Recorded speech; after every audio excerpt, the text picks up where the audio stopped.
ये सभासदों, माननीय अध्यक्ष जी,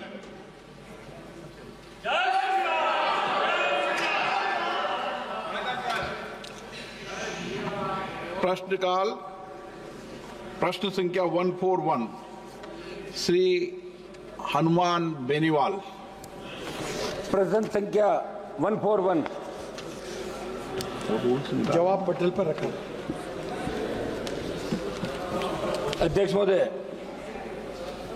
प्रधानमंत्री जी ने देश की आधारभूत संरचना का उत्कृष्ट उदाहरण बताते हुए जिस दिल्ली मुंबई एक्सप्रेसवे के पहले फेज का उद्घाटन 12 फरवरी 2023 को किया, मगर चंद महीनों में बारिश ने सड़क के घटिया निर्माण को उजागर कर दिया। राजस्थान से गुजर रही इस एक्सप्रेसवे पर अब तक 150 से अधिक मौतें दुर्घटनाओं में हो गई और 50 मौतें केवल दौसा जिले में हुई है। हाल ही में कोटा जिले में इस एक्सप्रेसवे पर निर्माणाधीन टनल में हादसा हो गया। किसानों की बेशकीमती सिंचित जमीन आपने इस प्रोजेक्ट में कम दामों पर, अब आपकी उस एक्सप्रेसवे का मकसद सफल नजर नहीं आ रहा है। मंत्री जी, जो आपने मुझे जवाब दिया उसी क्रम में आपको मेरे पहला एक सवाल पूछ देता हूँ। अध्यक्ष महोदय, आपने जवाब में कहा कि स्टोन बेस्टिक एसफाल्ट ऐसे में परत की गुणवत्ता में कुछ कमियां देखी गई। उसके आगे के बिंदु में आपने बताया कि अंतिम जांच रिपोर्ट के आधार पर ठेकेदारों, पर्यवेक्षण सलाहकारों के खिलाफ सख्त कार्रवाई की जाएगी। क्या आप बताएंगे कि अंतिम जांच रिपोर्ट कितने दिनों में आएगी और आप उन दोषी व्यक्तियों के खिलाफ क्या कार्रवाई करोगे जो 1 लाख करोड़ के प्रोजेक्ट में गंभीर लापरवाही के लिए जिम्मेदार हैं? क्योंकि NHAI के अधिकारियों को केवल कारण बताओ नोटिस देकर पीछा छोड़ देने से इसमें सुधार संभव नहीं है। पहला सवाल। सम्माननीय अध्यक्ष महोदय, ये देश का पहला लॉन्गेस्ट एक्सप्रेसवे है और जो सबसे कम समय में ग्लोबली बनाया गया।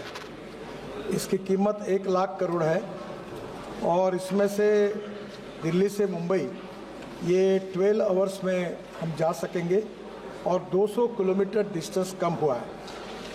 सम्माननीय अध्यक्ष महोदय, ये हाईवे जो बनाया गया है, ये पहली बार for the first time in India ये perpetual pavement with wearing course of SMA में stone mastic asphalt was use. ये अमेरिका में यूज़ हुआ था एक्सप्रेस हाईवे में। इसका पहला प्रयोग हिंदुस्तान में हुआ है और इसलिए इस कॉन्ट्रैक्टर की जो गारंटी पीरियड है, डिफेक्ट लायबिलिटी पीरियड है, वो 10 साल का है। ये this technology is use in high density corridors across USA and Europe and provide superior riding quality than cement, concrete and alternative। Cement में जो पेमेंट होता है वो हार्ड होता है और इसमें जो बिटुमिन है उसके कारण टायर धड़कर एक कंफर्ट्स मिलते हैं, इसलिए इस टेक्नोलॉजी का उपयोग किया गया था। 10 साल इसकी डिफेक्ट लायबिलिटी पीरियड है। आफ्टर नोटिसिंग डेफिशिएंसीज हमने IIT खड़गपुर और IIT गांधीनगर दोनों को अपॉइंट किया था। Initial findings of the investigation show that there are deficiencies in the SMA layer। ये जो SMA layer है, इसमें टायर जाने के बाद कुछ जगह पर वो दब गई है, तो but all the below layers are intact and up to the mark। इसके नीचे वाली लेयर्स जो थी वो बराबर है।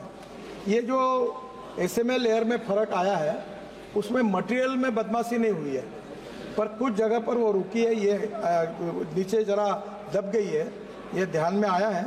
और thickness of individual bituminous layers were varying but the overall thickness was the same as per the design.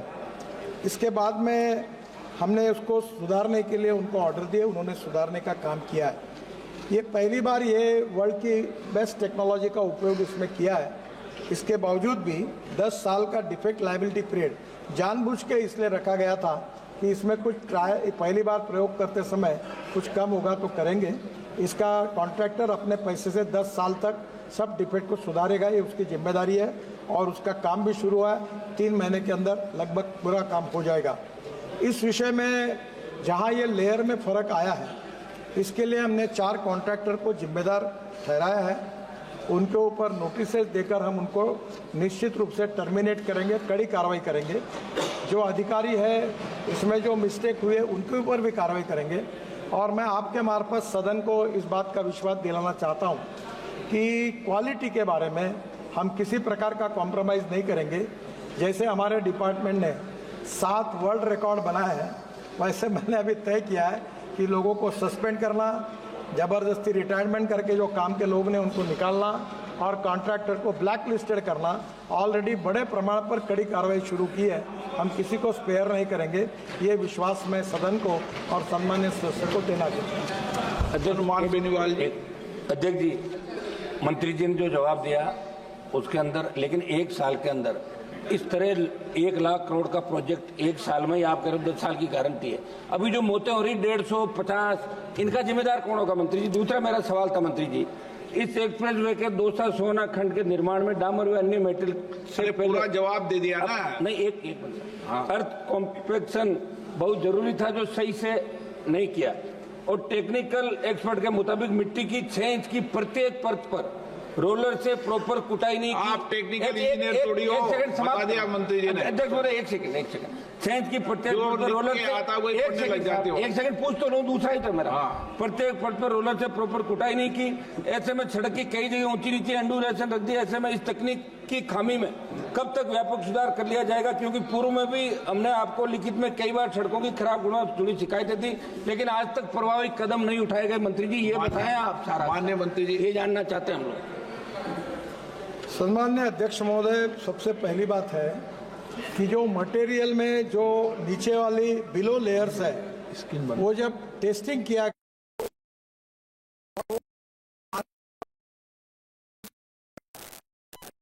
पहले अभी इसके लिए तो अमेरिका की हमने जो SMA करके टेक्नोलॉजी यूज की है, उस टेक्नोलॉजी के मुताबिक मटेरियल बराबर डाला है, उसमें बेईमानी नहीं हुई है।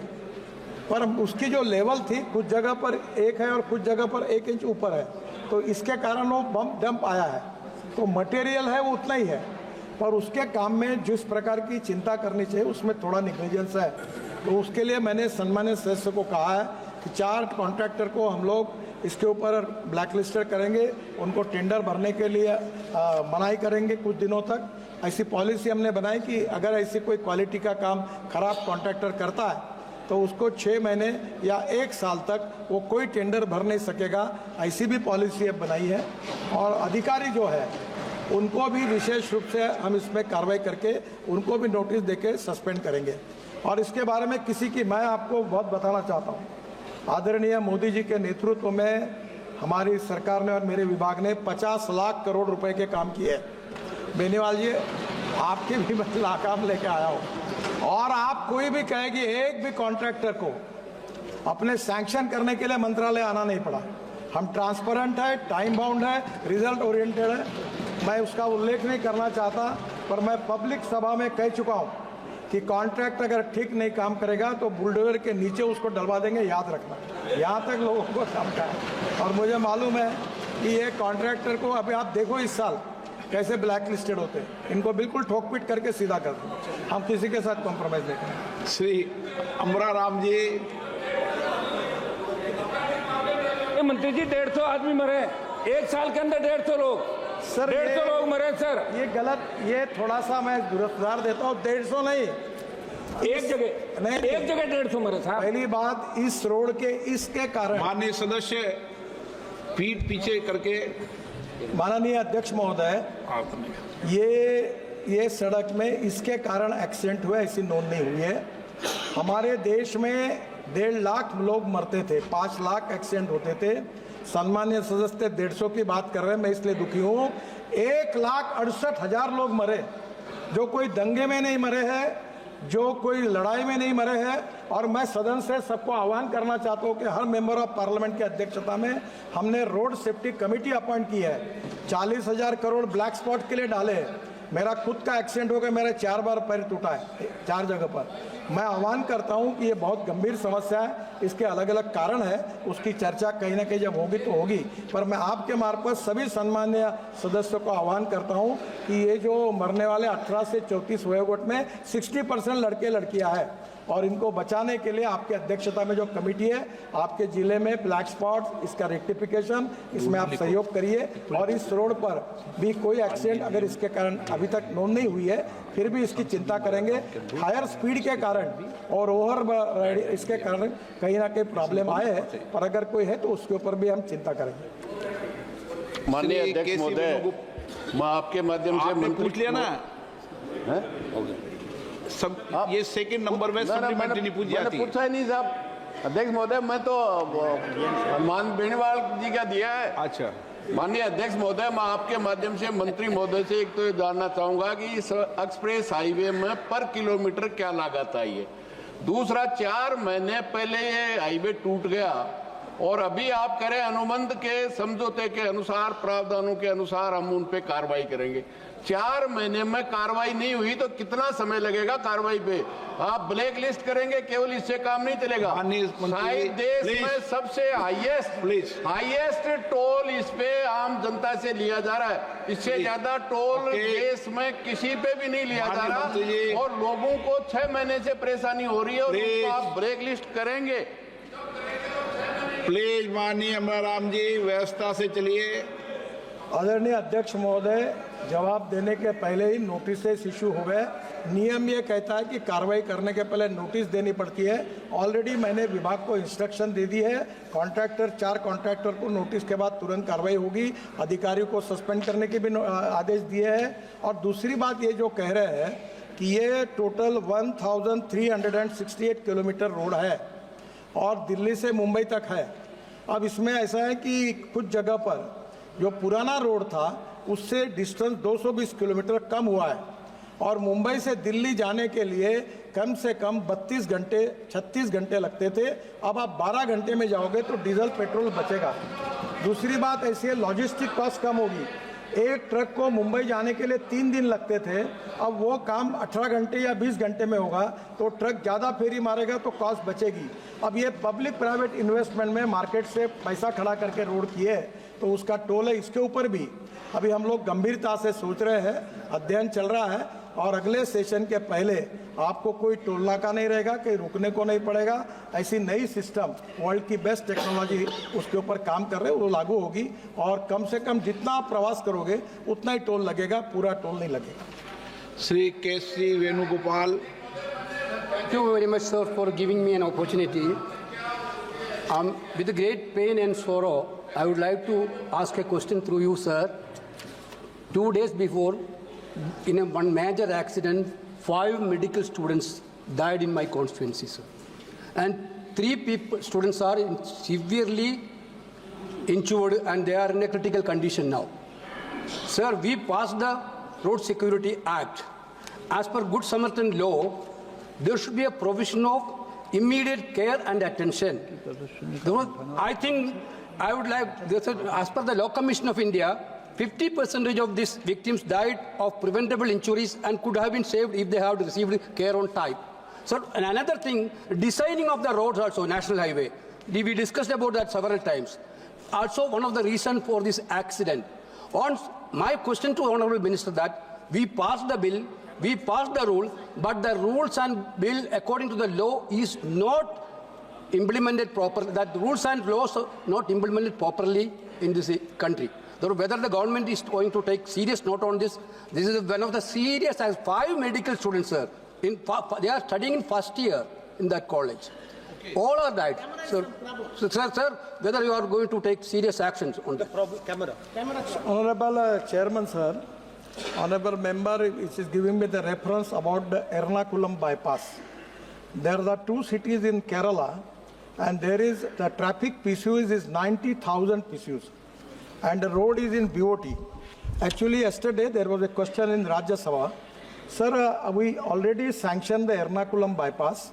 Second thing, in existing road also, the contractor on BOT, he is also in the court, the matter is sub judice. We will find out the way out and...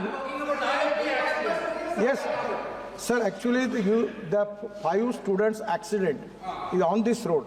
That's why that is national highway, I accept it. So the problem is that there are some black spots and government has already decided to spend 40,000 crores on black spots. because of the mistakes in detailed project report. There are the black spots are there, and we are very much committed for that. Sir, regarding the road accident, there are 4 reasons: road engineering, automobile engineering, then enforcement of law, and education of the people. So the biggest problem of the society is neither they have respect for the law and neither they have fear for the law. Sir छोटी छोटी बातें होती है, red signal रुकते नहीं. कल रात को मेरे सामने एक गाड़ी रेड सिग्नल में क्रॉस होकर चली गई. ऐसे अनेक बातें, हेलमेट न पहनने के कारण 30,000 लोगों की मौत होती है. मैं आपको यही कहना चाहूँगा कि जो रूल्स ऑफ द रोड है जिसका पालन करना चाहिए हमारे देश में, उसमें काफ़ी कमी होने के कारण ये होता है. सरकार इसके लिए गवर्नमेंट इज़ वेरी कमिटेड. मैं खुद भोगी हूँ, मेरा खुद एक्सीडेंट 4 जगह पैर टूटा है जब मैं लीडर ऑफ अपोजिशन महाराष्ट्र में था, और मैं लगातार इसमें संवेदनशील हूँ. पर मुझे ये स्वीकारने में संकोच नहीं हो रहा, दुख हो रहा है कि हमने कोशिश करने के बाद भी 1.5 लाख मौतें जो थी वो इस साल 1,68,000 हुई. Without cooperation from the public representative, media और सोसाइटी, ये बहुत बड़ा प्रॉब्लम है सर समाज का. आप भी इसके लिए एक अलग चर्चा रखिए और जरूर इसको सॉल्व करने के लिए हम कोशिश करेंगे. We are committed for that and whatever the good suggestion from your side we are ready. Sir हमने फाइन के रेट बढ़ा दिए, आपने जो कहा रोड सेफ्टी बिल में सब किया, फिर भी लोग रूल्स का पालन ही नहीं करेंगे, तो ये भी हमारी रिस्पॉन्सिबिलिटी उनको पढ़ानी. Sir we will try for that. Sir इसमें ये कॉन्करेंट लिस्ट में है. ये क्या है कि ये स्टेट सब्जेक्ट भी है और सेंट्रल सब्जेक्ट भी है, पर हम दोनों के, मैं किसी को ब्लेम नहीं करता, मैं अपने को जिम्मेदार. इनके माननीय वी विल डू इट. माननीय मंत्री महोदय, इनके बेटे बेटे के जवाब मत दो.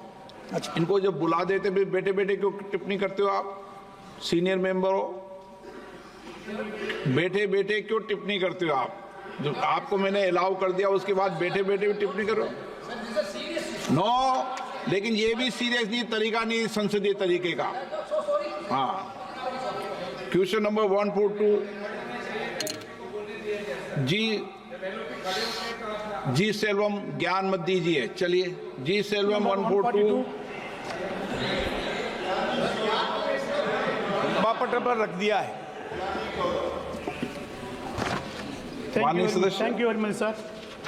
I would like to ask the honorable ministers, how many kilometers of transmission line have been laid under the Yojana as on date? Are there any plans or proposals or modernize or upgrade existing rural power of infrastructure or ensure sustainability? प्रश्न ठीक से आया नहीं, एक बार फिर. ठीक है, एक बार दोबारा बोल लें, पर आप भी थोड़ी तैयारी से रहो. Sir, I would like to ask to the honorable minister, how many kilometers of transmission lines have been laid under the Yojana as at date? Are there any plans or proposals to modernize or upgrade existing rural power infrastructure to ensure sustainability? अध्यक्ष महोदय, वैसे तो ये सवाल हमारे इसके distribution के संबंध में ही है, लेकिन ट्रांसमिशन के संबंध में आरडीएस के अंतर्गत जो कुछ हमने विचार किया है उसके संबंध में इन्होंने जो पूछा है, इस संबंध में अलग से प्रश्न अगर आएगा ट्रांसमिशन का तो उसमें जरूर विचार किया जाएगा. लेकिन आज आरडीएसएस के माध्यम से जो कुछ योजनाएं तय की जाती हैं उसके अंदर ऑपरेशनल एफिशिएंसीज और financial sustainability of distribution sectors, इसके ऊपर ही सारा काम ये किया जा रहा है. इसलिए इस संबंध में डिस्ट्रीब्यूशन के संबंध में कोई बात आती है तो इसका जवाब दिया जाए.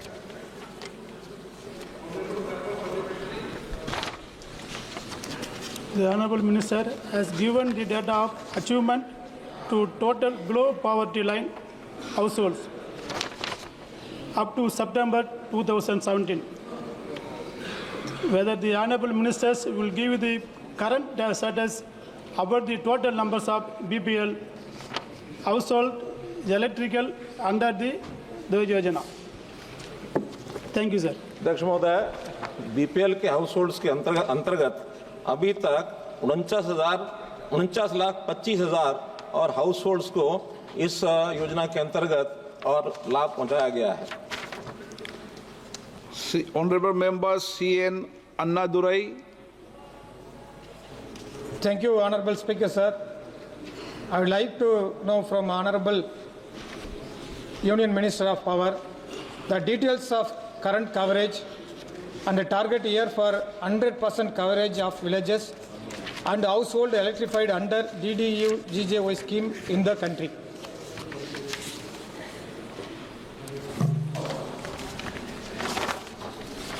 अध्यक्ष महोदय, अभी तक जो टोटल हाउस होल्ड्स हैं, number of house holds electrified, वो 2,86,13,000 DDU-GJY और सौभाग्य स्कीम के अंतर्गत इस योजना का लाभ और ये अभी तक पहुंचा दिया गया है। श्री पप्पू यादव जी। सरकार बीपीएल के लिए 2016-17 में फ्री कनेक्शन लगाने की बात और उस पर किसी भी तरह का आर्थिक बोझ ना पड़े, इसके लिए आपने यहाँ लिखा है। अभी तक देश में जो भी बीपीएल या एसटी एससी या किसी भी ईबीसी ओबीसी या किसी भी जाति धर्म वर्ग के जो गरीब लोग हैं, उनके लिए आपकी योजना में अभी तक बीपीएल परिवार को फ्री कनेक्शन देने की कोई भी घोषणा आपने नहीं किया है। दूसरी चीज, गांव से जो लोग आए हैं और जो शहर में आके गरीब लोग काम करने लगे हैं, मजदूर वर्ग के लोग हैं, उनके पास सरकार के द्वारा किसी भी तरह की सुविधा नहीं देगी है, उसको विद्युतीकरण करने में काफी दिक्कत हो रहा है। क्या सरकार बीपीएल परिवार में जिस तरीके से बिहार में स्मार्ट मीटर लगा करके एक बड़ा लोगों पर बोझ डाला जा रहा है, क्या इस स्मार्ट मीटर पर कोई अंकुश लगेगा? आपने 200 यूनिट बिजली करके आपने कहा है स्मार्ट मीटर लगाने के लिए। ये स्मार्ट मीटर बहुत ही खतरनाक है। मेरा आग्रह है इस स्मार्ट मीटर को बंद किया जाए, किसी व्यक्ति विशेष को लाभ पहुंचाने के लिए है, और बीपीएल परिवार को हर कीमत पर फ्री गैस कनेक्शन देने की काम किया जाए। धन्यवाद। अध्यक्ष महोदय, देश भर में सभी गांव के सभी हाउस होल्ड्स को बिजली मिले, इस नाते से अलग अलग समय पर अलग अलग योजनाएं चलाई गई। चाहे 2014 से पहले रूरल इलेक्ट्रिफिकेशन अथवा राजीव गांधी ग्रामीण विद्युत परियोजना चलाई गई, उसके बाद उन दोनों योजनाओं को और सम्मिलित कर दिया गया दीनदयाल उपाध्याय ग्रामीण ज्योति योजना और उसके बाद सौभाग्य योजना। इसमें मैं समझता हूँ सभी गांवों के अंदर बिजली पहुंच गई है। कहीं एक दो स्टेट्स की शिकायत जरूर है कि जहाँ दूर दराज के जो मजरा टोले हैं उसमें अभी नहीं पहुंची है, उसमें भी पीएम सूर्यघर मुफ्त बिजली योजना के अंतर्गत हम पहुंचाने की कोशिश कर रहे हैं। और इसके अंदर अब लास्ट में आरआरडीएस योजना, उस आरआरडीएस योजना के अंतर्गत हर गरीब परिवार को और कनेक्शन मिले। उस गरीब परिवार को कनेक्शन देने के लिए कुछ चीज़ें और उसके अंदर कंडीशंस डाली गई हैं कि गरीब परिवार होना चाहिए, उसको मुफ्त मिलेगा, और उसके अंतर्गत जो जो परिवार एलिजिबल हैं उन एलिजिबल परिवारों को और सबको कनेक्शन दिया जा रहा है। क्योंकि ये योजना 2021 में शुरू की गई थी, इसकी जो भी लागू करने की तिथि कुछ देरी से शुरू हुई और 2022 में इसको शुरू किया गया है। कुछ स्थानों के ऊपर इसका, कुछ प्रांतों में इसका अच्छा परिणाम निकला है। शेष प्रांतों में मैं समझता हूँ आने वाले 1 वर्ष के अंदर अंदर इन सब गरीब परिवारों को और मुफ्त बिजली देने का काम पूरा कर दिया जाएगा। Question number 143 Yogendra Chandolia. माननीय अध्यक्ष जी, पहले क्वेश्चन नंबर बोलो आप। 143। ओ बस बैठ जाइए। माननीय मंत्री जी। अध्यक्ष महोदय, स्टेटमेंट जो है टेबल पर रख दी गई है। माननीय सदस्य। माननीय अध्यक्ष जी, मैं आपके माध्यम से माननीय मंत्री जी से मेरा प्रश्न है, भूमिहीन लोगों को मालिकाना अधिकार, क्या आवासन और शहरी कार्य मंत्री यह बताने की कृपा करेंगे क्या सरकार ने वर्ष 1975-76 में पूर्व प्रधानमंत्री के कार्यकाल के दौरान दिल्ली राज्य में 20 सूत्रीय कार्यक्रम के तहत भूमिहीन लोगों को कृषि भूमि और 120 गज के भूखंड आवंटित किए थे? यदि हाँ, तो सरकार द्वारा आवंटित कृषि भूमि और भूखंडों की संख्या कितनी है और उनका ब्यौरा क्या है और भूमिहीन लोगों को मालिकाना हक न देने के क्या कारण हैं? ये तो आपने प्रश्न पूछ लिया, आप तो सप्लीमेंट्री प्रश्न पूछो। ये तो प्रश्न तो जो पढ़ लिया ना आपने वो मत पढ़ो। माननीय अध्यक्ष जी, मैं क्या उत्तर मुझे मिला है, आप क्या जानना चाहते हैं? मैं जो मुझे उत्तर मिला है उस उत्तर में जो बताया गया है माननीय मंत्री जी के द्वारा वर्ष 1975-76 के दौरान 20 सूत्री कार्यक्रम के अंतर्गत दिल्ली सरकार द्वारा आवंटित कृषि भूमि और 120 गज के भूखंडों का ब्यौरा जो दिया है दिल्ली सरकार ने, यह गलत उन्होंने जानकारी दी है। इस सदन को गुमराह किया गया है, जबकि बहुत बड़ी संख्या में उस समय ग्राम सभा होती थी, पहले अनुसूचित जाति के लोगों को और उसके बाद जो है सभी समाज के लोगों को ग्राम सभा ने प्लॉट दिए हैं। 120 गज के प्लॉटों का मंत्री जी मालिकाना हक आज तक उनको नहीं दिया गया है। मेरा प्रश्न ये है, उनको मालिकाना अधिकार दिया जाए। उसी प्रकार से दूसरा सप्लीमेंट्री पूछ लेना, माननीय मंत्री जी को सप्लीमेंट्री में पूछ लेना, पहले एक का जवाब देना। अध्यक्ष महोदय, जैसा सदस्य महोदय ने प्रश्न पूछा है, इसमें ये ठीक है कि 74-75 के अंदर कुछ प्लॉट उनको अलॉट किए गए थे, जिनकी संख्या और बहुत ही नॉमिनल संख्या उस समय की गई, लेकिन बाद में उनको स्वामित्व के अधिकार ये नहीं दिए गए, क्योंकि उस समय गवर्नर साहब ने एक पत्र लिखा कि एज पर रूल्स उनको स्वामित्व का अधिकार नहीं दिया जा सकता, इसलिए उसके बाद उनको स्वामित्व के अधिकार देने के लिए अलग से योजना बनाई गई। 2000 यानी 74-75 में ना दे करके उनको 1989 में वहां तक 2045 लोगों को और ओनरशिप के राइट से दिए गए हैं, जबकि अलॉटमेंट 18,690 लोगों को हुई थी। माननीय सदस्य। माननीय अध्यक्ष जी, मैं मंत्री जी से जानना चाहता हूं, मैं सूची वो चाहता हूं जो एलजी साहब ने कौन सा ऐसा पत्र निकाला और कितने लोगों को। मेरी जानकारी के अनुसार एक भी व्यक्ति को मालिकाना अधिकार नहीं दिया गया 120 गज के प्लाट का। उसी के साथ साथ अनुसूचित जाति के भूमिहीन लोगों को 1 एकड़ जमीन दी थी कृषि के काम करने के लिए, वह भी आज तक 1975 के बाद मालिकाना हक के लिए जगह जगह जूझ रहे हैं। मेरा माननीय अध्यक्ष जी आपसे आग्रह है, माननीय मंत्री जी से, कि यह जो जानकारी मैं आपको दे रहा हूं, इन लोगों को मालिकाना अधिकार मिलना चाहिए जो सरकार ने 20 सूत्री कार्यक्रम के अंतर्गत दिया है। अध्यक्ष महोदय, जो जानकारी दी गई है 2045 लोगों को ओनरशिप के राइट्स मिल चुके हैं और इसकी सूची जो है सदस्य महोदय को ये उपलब्ध करवा दी जाएगी। रामवीर सिंह बिधूड़ जी। आदरणीय अध्यक्ष महोदय, मैं आपके माध्यम से माननीय मंत्री जी से पूछना चाहता हूं कि 20 सूत्री कार्यक्रम के तहत बड़ी संख्या में भूमिहीनों को खेती बाड़ी के लिए जमीन उपलब्ध कराई गई, 1 एकड़ जमीन। मैं पूछना चाहता हूं कि जिन लोगों को खेती बाड़ी के लिए जमीन उपलब्ध कराई गई, कितने भूमिहीनों को मालिकाना अधिकार दिया गया है या भूमिदर बनाया गया है। इसी के साथ साथ 20 सूत्री कार्यक्रम के तहत जिन लोगों को आवासीय प्लॉट दिए गए थे, रेजिडेंशियल प्लॉट्स, मैं माननीय मंत्री जी से पूछना चाहता हूं कि उन लोगों ने अपने घर भी उन प्लॉट्स के ऊपर बना लिए हैं, उनको कब तक मालिकाना अधिकार दे दिया जाएगा जिससे कि वो अपना जीवन सम्मान के साथ जी सके, क्योंकि यह मामला बहुत लंबे समय से चला आ रहा है, दिल्ली सरकार इसमें सहयोग नहीं कर रही है। तो मेरा आपसे आग्रह है कि इस मामले को सुलझाने की कृपा करें, जिससे कि जिन लोगों को खेती बाड़ी के लिए जमीन मिली या जिन लोगों को रेजिडेंशियल प्लॉट्स मिले उनको मालिक। अध्यक्ष महोदय, अध्यक्ष महोदय, चूँकि हमको मालूम है कि दिल्ली के जितने गांव हैं 252 गांव उसमें, और जब इसका नोटिफिकेशन हुआ उनको ग्रामों की संज्ञा से समाप्त करके उसको म्यूनिसिपैलिटी के अंदर और शामिल कर लिया गया। और 507 सेक्शन ऐसा है, वो बताता है कि जैसे ही गांव म्यूनिसिपैलिटी में आ जाता है तो वो सारी ज़मीन डीडीए के पास चली जाती है। तो ऐसी ज़मीनें जो डीडीए के पास आई हैं, ऐसे लोगों को और उनको 1-1 एकड़ ज़मीन का जो अधिकार दिया गया है, वो संख्या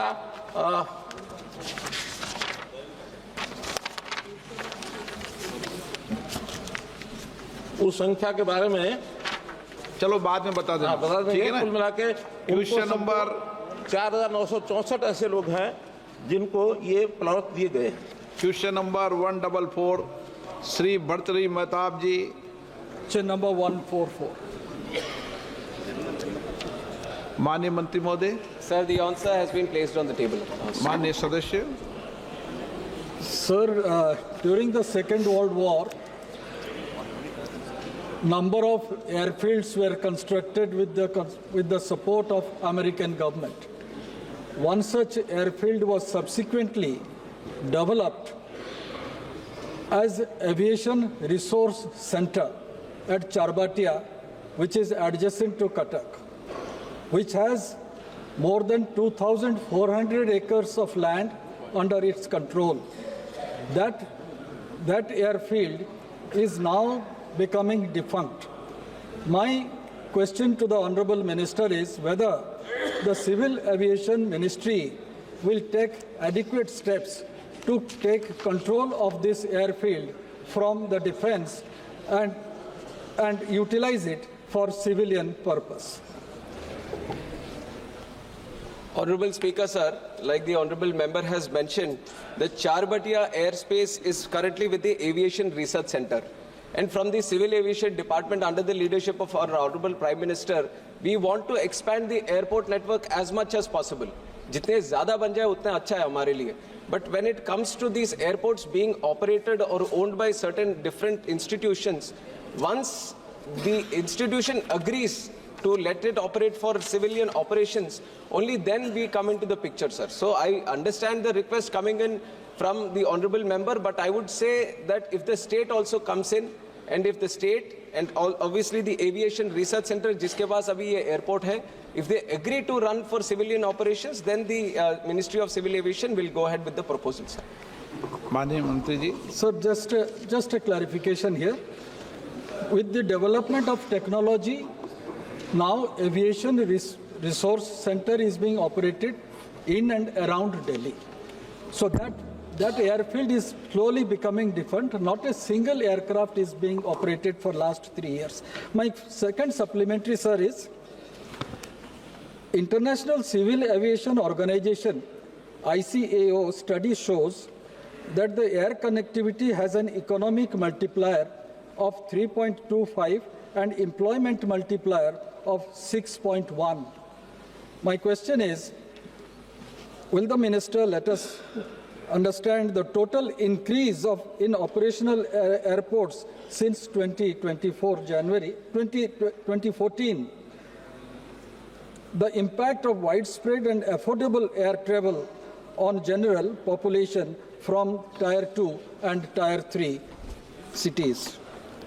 Sir, I will give you a general picture from 2014. What were 74 airports in 2014? Now, in the last 10 years, we have expanded the whole airport network to 157 airports, sir. And I can proudly say that India has reached that passenger capacity limit where they have crossed 5 lakh passengers in one single day. This is a great achievement and a great milestone for the Ministry of Civil Aviation, and we take great pride in that. With the improvement of the network, we have created, the more number of passengers have come into this air travel network, sir. And Honorable Member has specifically asked regarding the job creation multiplier and the economic multiplier. The numbers have already been mentioned, but one important statistic that I would like to give, sir, if you look at the Chennai Airport is being built in 1350 acres, and the daily passenger movement is 72,000 there. And for 72,000 people moving every day, the kind of job creation Chennai creates today is 20,000 direct jobs. And with the multiplier effect, so one direct job being created in aviation sector results in up to 6 more jobs, either direct or indirect, within the aviation network, sir. And if the ICAO studies the multiplier effect, which is 6.7, in countries like India, the multiplier effect can go up to 15. So if I'm saying 20,000 jobs being created in Chennai Airport itself, the indirect jobs can be up to 1.2 lakhs to 3 lakh jobs. So you can imagine with the number of passenger movement that is happening in all the airports, and we have created 80 airports, sir, in these Tier 2 and Tier 3 city networks.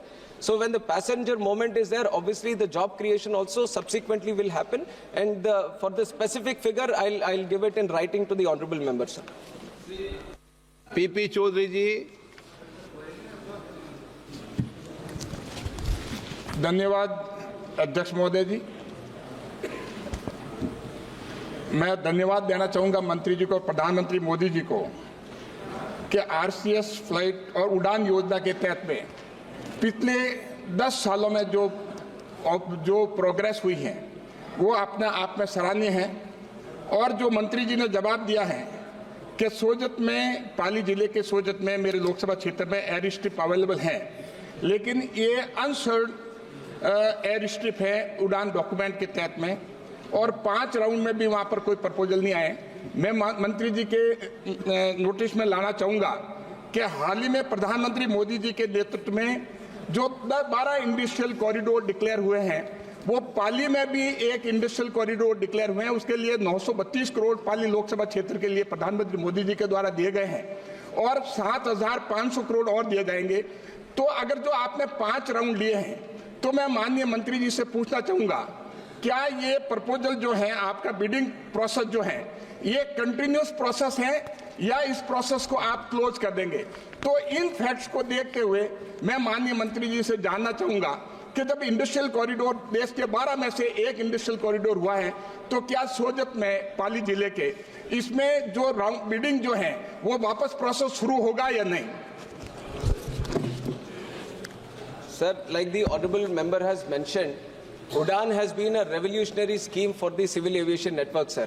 Under the UDAN scheme, whatever unserved or underserved airports are there, the only way we could invite the airlines to run some routes from the airports was giving viability gap funding, and this was happening through the UDAN scheme. उड़े देश का आम नागरिक, यही सोच थी sir हमारी प्रधानमंत्री नरेंद्र मोदी जी की कि आम नागरिक, हमारे देश का जो आम जनता है वो भी हवाई जहाज से ट्रैवल करे, उसको सही करने का काम ये उड़ान के तहत हमने किया है सर। और जो ये पाली का है, हमने आइडेंटिफाई किया है कि सोजत एयर स्ट्रिप पाली में है। पाली एक जैसे कि माननीय सांसद जी ने बताया कि एक स्ट्रैटेजिक लोकेशन है, अभी इंडस्ट्रियल हब भी वहां पे बनने वाला है, तो जरूर वहां पे एयर कनेक्टिविटी उस जगह की इकोनॉमिक एक्टिविटी को भी बढ़ावा देने के लिए बहुत उपयोग रहेगा।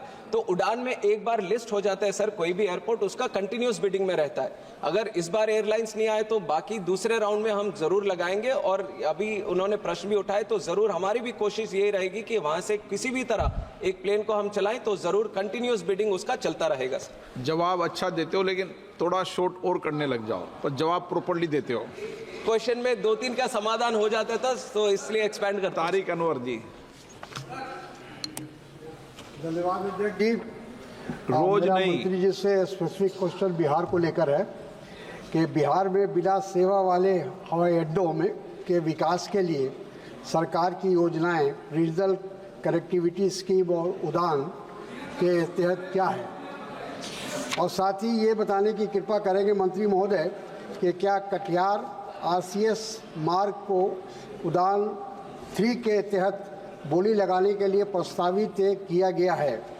यदि हाँ, तो कटिहार हवाई अड्डा जो हमारा क्षेत्र है, संसदीय क्षेत्र है, का कब तक चालू होने की उम्मीद है, ये जानना चाहूँगा माननीय मंत्री महोदय से। वही है पूर्णिया का भी बता देते हैं सर। पूर्णिया का तो वैसे टेंडर हमने कर दिया। हमारे मंत्री महोदय भी जबरदस्त हैं। इतना बताता हूं कि बैठे बैठे व्यक्ति का जवाब मत दो, पर देते ही देते हैं। अब आप देने की आदत पड़ लो, नहीं मानते। नहीं सर, कटिहार का भी कर देंगे सर। कटिहार का we'll just verify and we'll let you know when exactly we can start the operations, and other airport in Purnia also sir, we are in the final stages. Terminal building का भी उसका वो tender अभी निकालने वाले हैं sir. Shri Kirti Azad. धन्यवाद अध्यक्ष महोदय। मैं मंत्री जी से जानना चाहता हूं कि क्या इनके पास ऐसा कोई प्रस्ताव आया है कि दुर्गापुर में जो पश्चिम बंगाल में है उसके काजी नजरुल इस्लाम एयरपोर्ट को एक्सपेंशन की बात हुई है और अंतर्राष्ट्रीय एयरपोर्ट बनाने की बात कही गई है।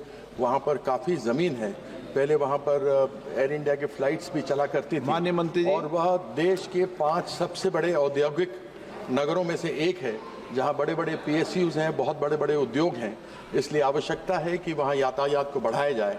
उसको लेकर यदि मंत्री जी हमें कुछ जानकारी दें तो बड़ी कृपा होगी। बहुत बहुत धन्यवाद। सर, दुर्गापुर में अभी तो फिलहाल 650 एकड़ का एयरपोर्ट है सर, जो अभी कोड सी एयरक्राफ्ट जो 2800 मीटर का रनवे भी है, तो काफ़ी बड़ी फ्लाइट्स भी वहाँ पे चल सकते हैं। अभी फिलहाल तो कनेक्शंस दिल्ली, हैदराबाद, बैंगलोर, मुंबई, चेन्नई के लिए है। अभी कैपेसिटी भी और है सर, वही दुर्गापुर एयरपोर्ट से अभी और फ्लाइट्स चलाने की। तो अगर कोई डिमांड स्पेसिफिकली रहता है कि इस रूट्स को कनेक्ट करना है, तो हमारी मिनिस्ट्री की तरफ से कोशिश रहेगी कि तो वो रूट्स भी चलाएं। राजीव प्रताप रूडी, संक्षिप्त में पूछना। एकदम सरकार ने बड़े नीतियों के तहत 2008 के पश्चात से लेकर आज तक 21 ग्रीनफील्ड प्रोजेक्ट्स लागू किया है। हम उस राज्य से आते हैं जहां की आबादी 14 करोड़ है और एयरपोर्ट अथॉरिटी ने बिहार में एक ग्रीनफील्ड एयरपोर्ट का प्रस्ताव दिया था और वर्तमान में जो 2 हवाई अड्डे बनाए जा रहे हैं, बिहटा और पटना, जिसमें कोई ग्रीनफील्ड का और ये बड़े विमानों के उतरने की संभावना नहीं है और क्रिटिकल है। मैं सरकार से जानना चाहता हूं कि बिहार के 14 करोड़ जनता को क्या आप अपनी नीति के तहत एक ग्रीनफील्ड एयरपोर्ट जिसका प्रस्ताव आपके यहाँ लंबित है उस पर विचार करके देना चाहेंगे, क्योंकि बिहार के लोगों को पूरे भारतवर्ष में जाकर के जहाज पकड़ना पड़ता है और हम देश के 1/10वां हिस्सा है जिसको 75 वर्षों में एक भी अंतर्राष्ट्रीय। सर, बिहार हमारे लिए, हमारी सरकार के लिए बहुत ही मुख्य जगह है सर। वहाँ पे बीटा जो एयरपोर्ट है उसके लिए भी हम 1500 करीब करोड़ खर्च करके सब कर रहे हैं, हर जगह कर रहे हैं। तो बीटा में भी एक नया टर्मिनल बिल्डिंग का भी हमने शिलान्यास भी किया है सर, अच्छा से किया है। पर जो माननीय सांसद जी बता रहे हैं कि वहाँ पे ग्रीनफील्ड एयरपोर्ट की भी ज़रूरत है और हमारी भी यही राय है सर, जितने ज़्यादा एयरपोर्ट बनेंगे उतना अच्छा है कनेक्टिविटी के लिए। तो अभी जिस तरह से पटना का एयरपोर्ट है, बीटा का एयरपोर्ट है, ये अभी इंडियन एयरफोर्स के पास है, उसको डेवलप हम कर ही रहे हैं, पर वो भी सैचुरेट हो जाएंगे। जिस तरह से एयर ट्रैफिक बढ़ता जा रहा है, पैसेंजर का नेटवर्क भी बढ़ता जा रहा है, तो बिहार जैसे शहर में ज़रूर ये दोनों सैचुरेट हो जाएंगे, तो एक ग्रीनफील्ड की भी आवश्यकता रहेगी। तो जैसे राज्य सरकार उसके लिए लैंड इकट्ठा करके हमें एक ग्रीनफील्ड बनाने के लिए एक साइट क्लियरेंस का भी कुछ ऐसे प्रपोजल करती है, तो ज़रूर उसके लिए हम आगे बढ़ेंगे। एक अच्छा है कि बहुत सारे माननीय सदस्य इस विषय पर प्रश्न पूछना चाहते हैं। एयरपोर्ट के विस्तार के प्रति लोगों की अपेक्षाएं, आकांक्षा बढ़ी है, एक अच्छे संकेत हैं। Question number 145 Shri Saugata Roy ji. Sir, question number 145। माननीय मंत्री। Sir, answer has been placed on the table of the house. माननीय सदस्य। I thank the young and energetic minister for his giving an honest answer, saying that 6 airports built at a cost of 5,260 crores has been handed over to private parties. I would like to know from the Honorable Minister if the name of such private party is Adani, and if so, whether they are being given any further airports to bolster their kitty. I would like an honest answer. Please, you are disturbing the minister. He is replying. What is this? Please. Whether the name of the 6 concessionaires is Adani, and whether they are being given any further airports for their benefit. Sir, the answer to the question that he asked is yes. And what he has mentioned, that 5,260 crores which has gone into the investment into those infrastructure of the airports which has been leased out, that has been already given back to the Airport Authority of India also, sir.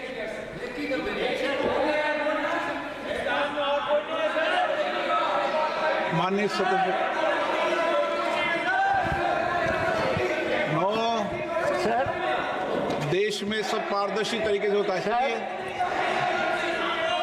Sir, I asked a simple question, not a complicated question.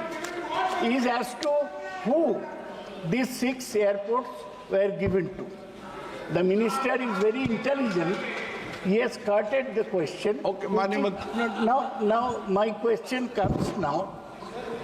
Actually, you may know that the Niti Aayog and the Department of Economic Affairs, they had recommended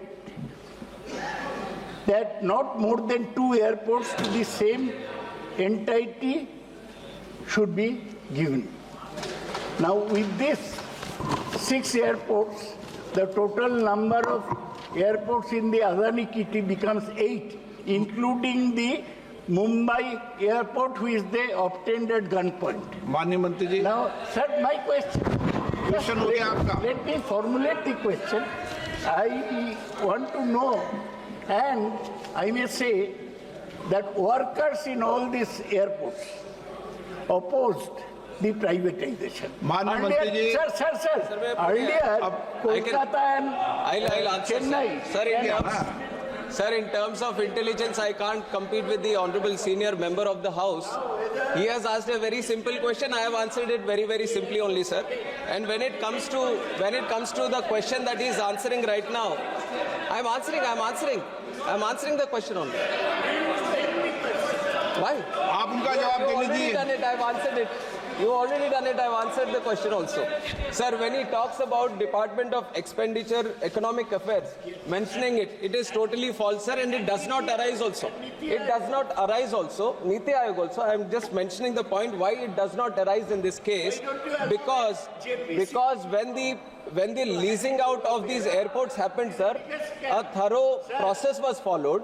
And empowered group of Dada सुन लीजिए, उसके बाद you can ask if you want. Sir, when this whole leasing of these 6 airports was done, an empowered group of secretaries, EGOS, was also formed. And who was heading this EGOS? He was the CEO of Niti Aayog, and the Department of Economic Affairs secretary was part of that. When all these peoples were part of the EGOS only, where does the point come that they were opposing this thing? So there was no reason or that. A thorough, competitive, transparent bidding process was done for leasing out of this airport. So whatever the member is saying is wild allegations, sir. There is no fact in all of that. Anurag Thakur ji.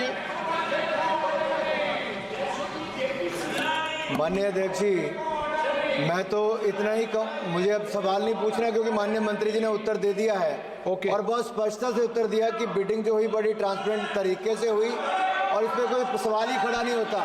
लेकिन केवल प्रश्न चिन्ह खड़े करना एक आदत सी बन गई है. क्वेश्चन नंबर 1463 दुष्यंत सिंह जी, आप जो एक मिनट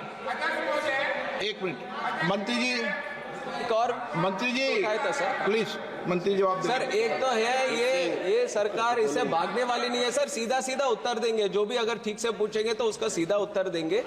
उन्होंने एक और विषय भी उठाया था कि एम्प्लॉइज ने भी इसका विरोध किया था. ये भी बिल्कुल होने के कोई संभावना नहीं है sir. Airport authority of India के पास जब ये एयरपोर्ट्स थे तो एक क्लॉज भी है कि 3 साल तक ये एयरपोर्ट अथॉरिटी के एम्प्लॉइज को उसमें से 60% को जो ये कंसेशनर है जो ऑपरेट करेगा, मेंटेन करेगा एयरपोर्ट को, 60% they can retain it to them. And if they are not retained, if the retainment is not possible, then they can come back to, they are with the AI only. All are with the AI only. Nobody is losing their jobs. So there is no reason for anyone to be afraid कि ये leasing पे जा रहा है तो हमारे ये नौकरी का क्या होगा. सब कायम है सर. जिनको जो ये प्राइवेट ये ऑपरेटर के पास जाना है वो जा सकते हैं, नहीं तो एयरपोर्ट अथॉरिटी के पास ही है. तो कोई उनके नौकरी के बारे में किसी ने विरोध करने की कोई संभावना इसमें नहीं है sir. Question number 146 Dushyant Singh ji. Question number 146 sir. माननीय मंत्री जी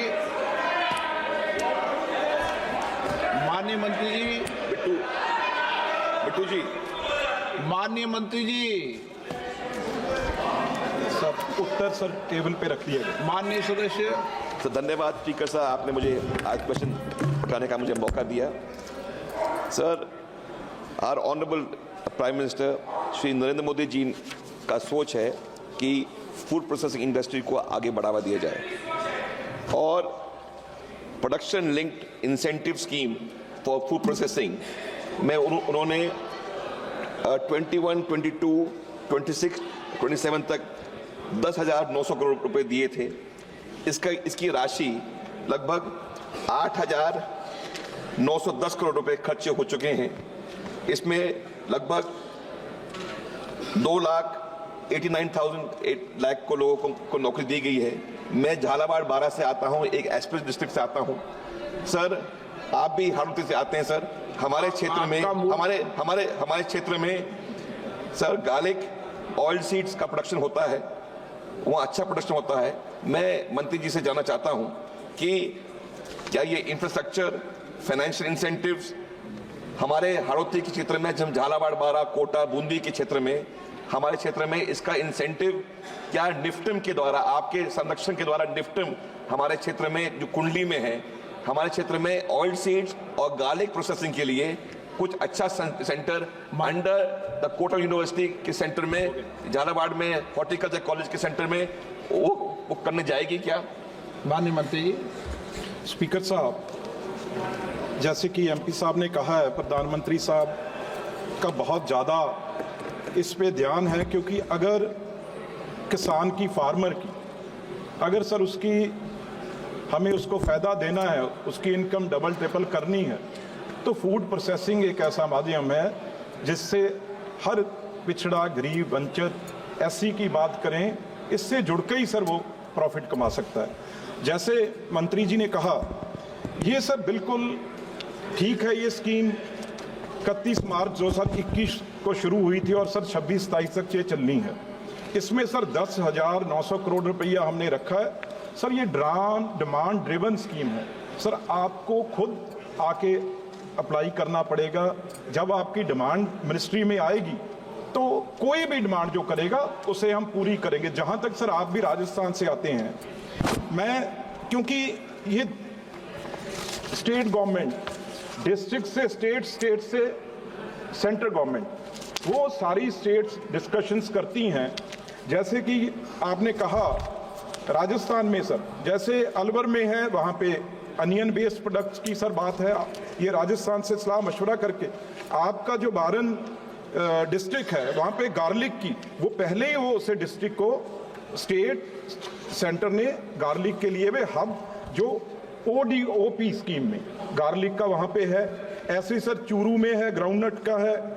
ऐसे ही सर राजस्थान की अगर मैं बात करूँ, नहीं बस इतना ही बता दें आप। माननीय सदस्य सर, मैं धन्यवाद देता हूँ मैं माननीय प्रधानमंत्री जी को, मंत्री जी को, कि इनका एक विजन है कि हमारे किसानों की आर्थिक आय बढ़ाने का काम करें।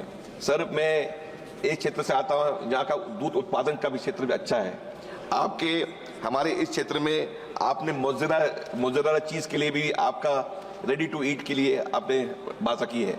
क्या हमारे हाड़ौती, झालावाड़, बारा, बूंदी, कोटा के क्षेत्र में और राजस्थान में जहाँ इतने विदेशी पर्यटक आते हैं, क्या हमारे क्षेत्र में भी एक सेंटर और एक्सीलेंस यहाँ खोलना चाहेंगे, जिससे हमारा दूध उत्पादन में और दूध को प्रोडक्शन करने के साथ, जो आपने बोला है कि लोग आना चाहते हैं, लोग जब तक लोग नहीं आएंगे इसमें आप राशि नहीं देंगे। पर आखिर में मुझे ये पूछना है कि लोग जब आएंगे, जब आप उनको इंसेंटिव देंगे, जो बैकवर्ड रीजन है, जो एस्पिरेशन डिस्ट्रिक्ट है हमारे, वहाँ आप जब इंसेंटिव देंगे वहीं तो लोग आएंगे। आपसे इतना विनती करता हूँ कि हमारे अध्यक्ष जी और हमारे क्षेत्र में एक सेंटर ऑफ एक्सेलेंस आप खोलें और आप फ्लोर पे एक एश्योरेंस दें, जिससे हमारे क्षेत्र को इसमें फायदा हो।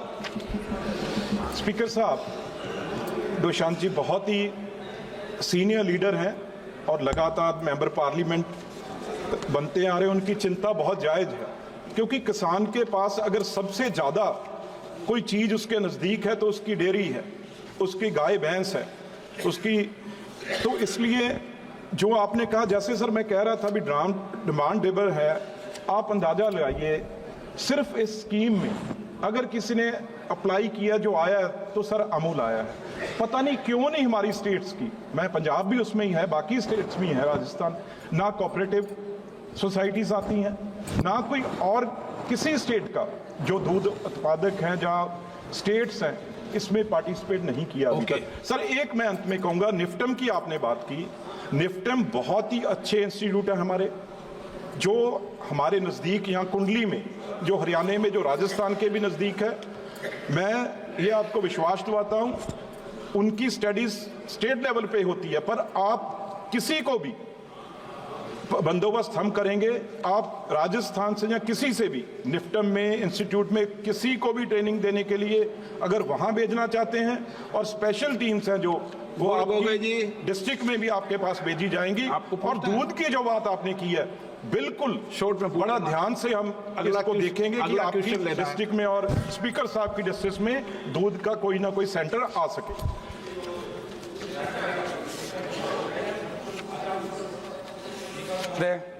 धन्यवाद, आपने मुझे ये अनुमति दी। असम में फूड प्रोसेसिंग का बहुत वहाँ पे स्कोप है, नॉर्थ ईस्ट में फूड प्रोसेसिंग का बहुत स्कोप है, और यहाँ पे एक स्कीम भी है PMKSY, जिसके द्वारा 10 करोड़ का आवंटन सेंट्रल गवर्नमेंट से जाता है। मैं मंत्रालय से जानना चाहता हूँ कि असम में उन्होंने ये 10 करोड़ के जो PMKSY स्कीम्स है किन बेनिफिशरीज को दिया है, कितना आगे बढ़ा है, और क्या ऐसे भी बेनिफिशरीज हैं जिनको ये 10 करोड़ एलोकेट हो गया है पर उन्होंने खर्च नहीं किए हैं, और इससे कारण पूरा जो 10 करोड़ का पैसा है वो ब्लॉक्ड हो चुका है, सैंक्शन हो चुका है पर वो नहीं ले रहे। इसका भी विवरण मैं मंत्री से चाहूँगा। स्पीकर साहब, जैसे गौरव जी ने कहा, ये प्रधानमंत्री किसान संपदा योजना है। इस स्कीम में सर स्मॉल और मीडियम सेगमेंट के इन्वेस्टर्स आते हैं। सर अगर मैं बात करूं, असम की टोटल फिगर भी मैं आपसे बात कर लूंगा, लेकिन सर मेन इसमें मैं जरूर सारे सदन को आप माध्यम से आपके बताना चाहता हूं। सर इसमें जो फायदा क्या है, integrated cold chain and value addition. किसी का भी कोई फार्मर है, वो कोल्ड चेन से जोड़ना चाहता है, दूध है जैसे वो रखेगा, तो अगर कोल्ड चेन होगी उसके साथ, अगर उसके बाद creation of infrastructure for agro processing clusters बना सकते हैं, प्रोसेसिंग यूनिट्स के, इस तरीके से क्रिएशन कर सकते हैं, expansion of food processing and preservation capacity. Sir scheme for food safety and quality insurance कर सकते हैं। जहां तक असम की आपने बात की है, असम अप्रूव्ड प्रोजेक्ट वहां पे 112 हैं, ऑपरेशनल वहां पे 53 हैं। जो प्रोजेक्ट की कॉस्ट है 1329.327 है, और इससे जो लाभ हुआ है, मैं सर ये जरूर बताना चाहता हूं, जो इससे लाभ हुआ है वो तकरीबन एम्प्लॉयमेंट वहां पे 29433 मिली है, और फार्मर्स को 87169। वो अगर आपको लगता है कोई आपका प्रोजेक्ट बंद है तो मैं जरूर आपसे मिलके question number 147 advocate dean Kuriakose. माननीय मंत्री जी, माननीय सदस्य। Sir, our national highway development is our major achievement. There is no doubt about it, sir. Sir, in the case of Kerala, national highway NH66 from Kasaragod to Trivandrum is going well, that development works.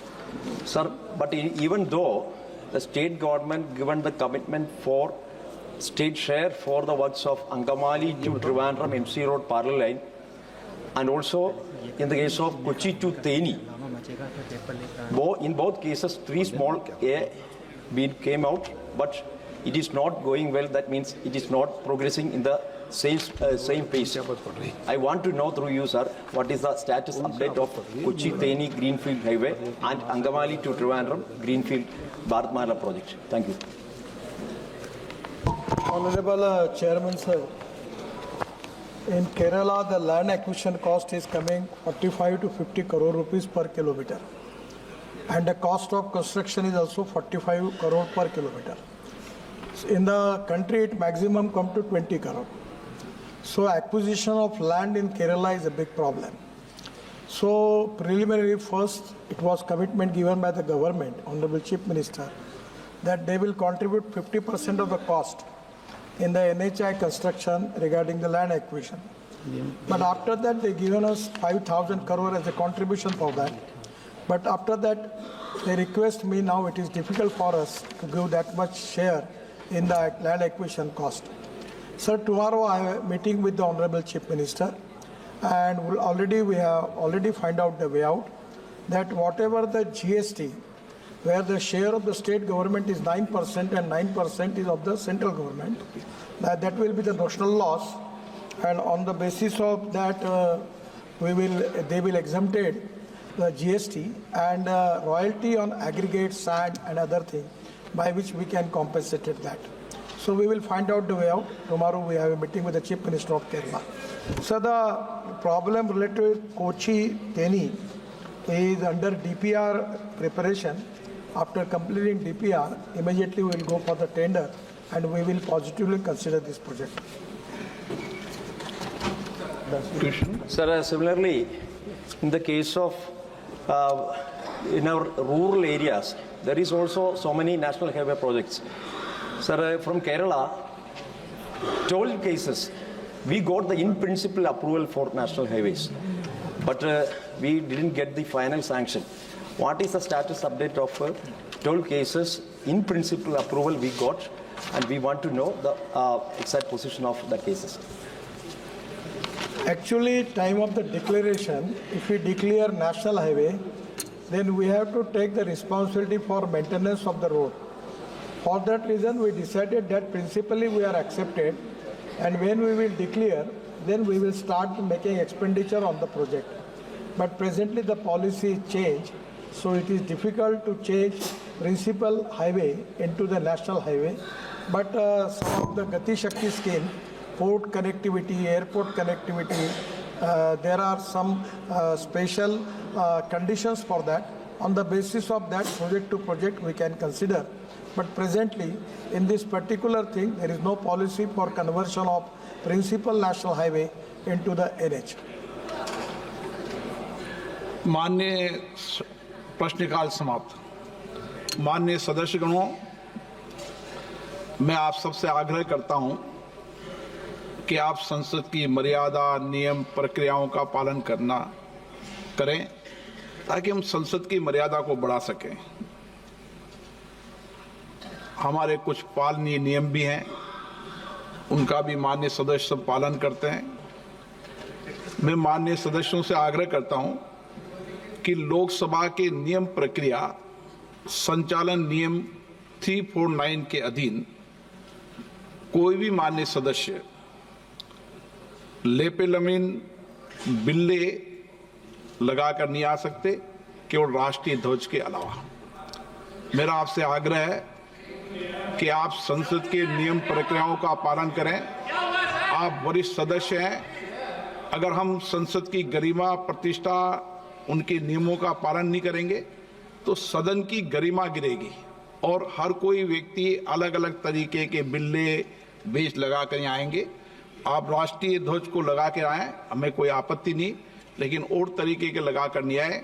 मैं इसके लिए आपको आग्रह करता हूं और इसको पालन को करें। सभा वो भी लगा के आएंगे तो उनको भी मना करेंगे, किसी तरह के लगा के आएंगे तो मना करेंगे, चाहे सत्ता पक्ष हो चाहे प्रतिपक्ष हो। ठीक है, हाँ, सभा पटल पर रखे जाने पर आइटम नंबर 2 श्रीपद यशो नाइक।